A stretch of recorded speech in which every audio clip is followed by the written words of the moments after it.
introduction of the internet and online dating and divorces and expectations and women in the workforce as compared to, at least for baby boomers like myself and Mike, we're not raised in that. And we've got lots of changes. They need to be talked about.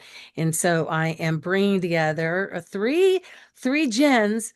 We've got the baby boomers, myself and Mike, and we've got his son, who is a millennial, Jackson. And then we have my nephew, Max, who's a Gen Z.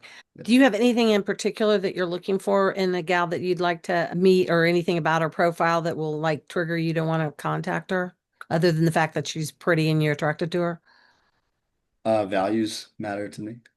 So Like, you can kind of get a sense of that based off what they put if it's online on their profile. Like someone that's just normal doesn't come off as I think anyone that puts like heavy politics or something into their profile is like even whatever side, honestly, I feel like is like probably not you normal. just you're just spoiling for a fight. You can kind of get a sense. Also, the type of pictures that they have, like if they're wholesome pictures on a dating profile, you can kind of tell.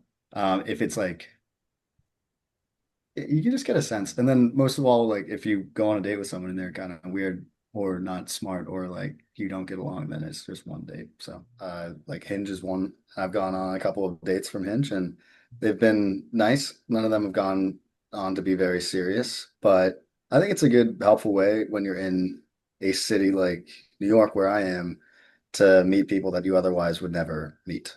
So for me, I go to work and on the weekends, I have like my same small group of friends.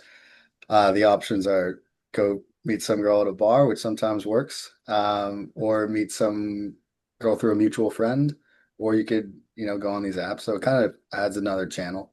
Um, in terms of the expectations, people will sometimes downplay these apps, but I have met a couple of people. I know two that one met her husband or like future husband. They just got engaged on Hinge. And actually, one of my good friends, uh, they're dating and they also met on Hinge. So I actually have heard some success stories from it. Um, I think as you get older, the sort of expectation changes. Like in college and like high school, people were using Tinder to like go on a date or do something probably less wholesome. But when you're older, like 25 or so, which I am, then and you're actually trying to look to date somebody in like a city, it's actually quite helpful sometimes.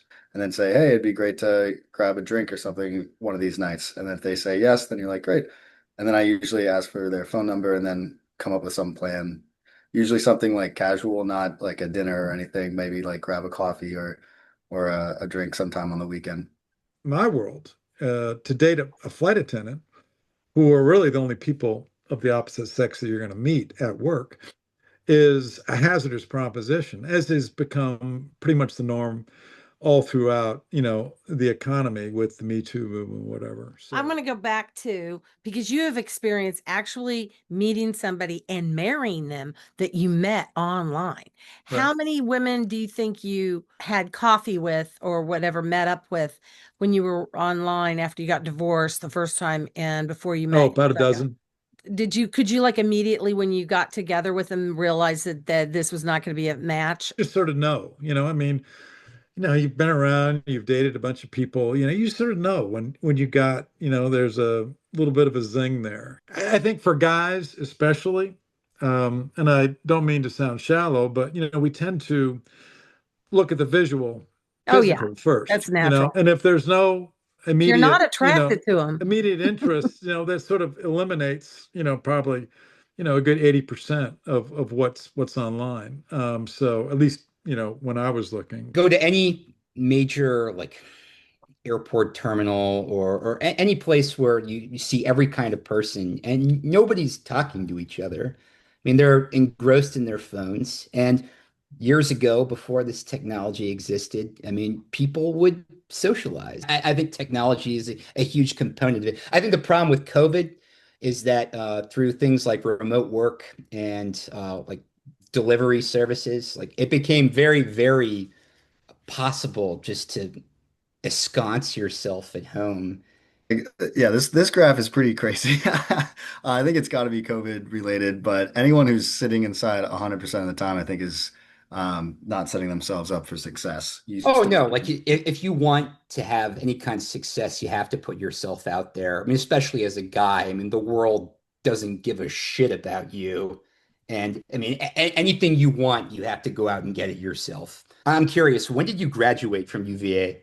2023 2023. So you were in school for during COVID. COVID. Yeah, it What was. was that like? Because I heard stories anecdotally from people that I just know socially, and they said it was just a fever dream to be in that environment with all the insanity. I think UVA was like a middle ground. So I grew up in Massachusetts, and a lot of my friends went up to NESCAC schools, and all of those schools were like jails during COVID. You were stuck inside, you couldn't do anything. I went to UVA, which is in Virginia. It's sort of in the middle. And I had a bunch of Southern friends who had friends who went to like Auburn or, Mizzou or something like that. And all their Southern friends were just, there were no rules whatsoever. UVA was like a happy middle. We had like a 10-person gathering limit. My fraternity would, like, we'd have like 20-person parties. We would just like hide. It was kind of like high school versus like the big college UVA scene that was non-COVID time. So that was what it was like during 2020. We kind of just snuck around and scaled things down a little bit. No. Max, do you see any resistance from ladies to go out on a coffee date or going out for like lunch or something? Is that sort of the expectation level is? For me, I feel like I always set the expectations and I like will just come up with a plan and say, hey, let's do this. It'll be fun. And if you come with that plan, she's going to want to go on the date with you and do that. As long as you say like, hey, this will be fun. Let's go here and have like a plan, not just like be lazy about it. Then it'll be great. And then generally, if I like her, we might stop in at like a restaurant or do something. And then if it's worth it, in my opinion, then I'll spend whatever is necessary. I feel like that's not really a blocker. To chime in from the female's perspective, they don't like it, and probably men are that way too, but they don't like it when men say, well, whatever, what do you want to do? What do you want to do? What do you want to do? Yeah, that's They true. love a plan and they love somebody who says, look, this is what we're going to do. Is this okay with you? That'll sound great. Great. Yeah, you can do anything. You have to have Yeah. a plan. Just that you have the plan is such a huge part. It seems simple, but that's a huge part of it, Max. And opening up doors, love that. Men standing up when women come to the table or standing up when the woman leaves to go to the restroom.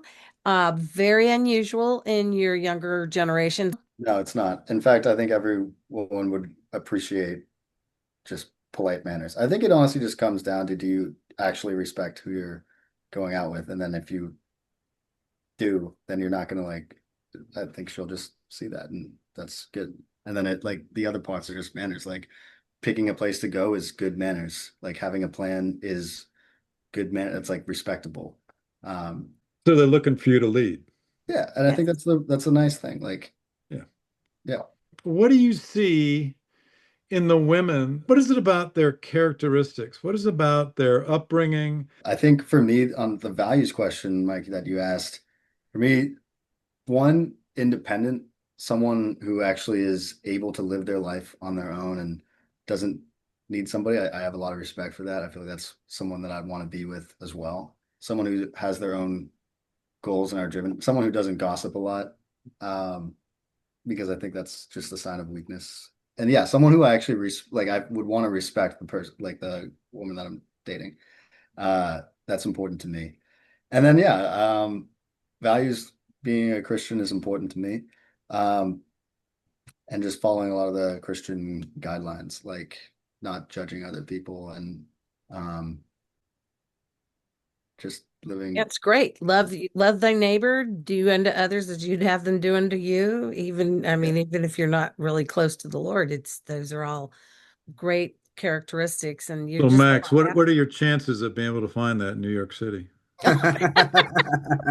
Actually, you want to hear a good thing? like, A positive I story. love to hear a good story. Yeah. Christianity is actually coming back, especially in New York. There's been a couple of churches that are like overflowing with young people. Um, and it's like they wrote a Wall Street Journal article about it for like my generation specifically, like age 23 to 25. I think it's kind of weird because sometimes it might have gone a little too far. There's now this term called ass mass that people are going to mass to get ass, which I think is not why you go to mass at all. I think it's bad, but it's better than no one going to mass. So I think that's good. I don't flirt with anybody at mass. I feel like that's not what you're supposed to do. But I think there's good chances.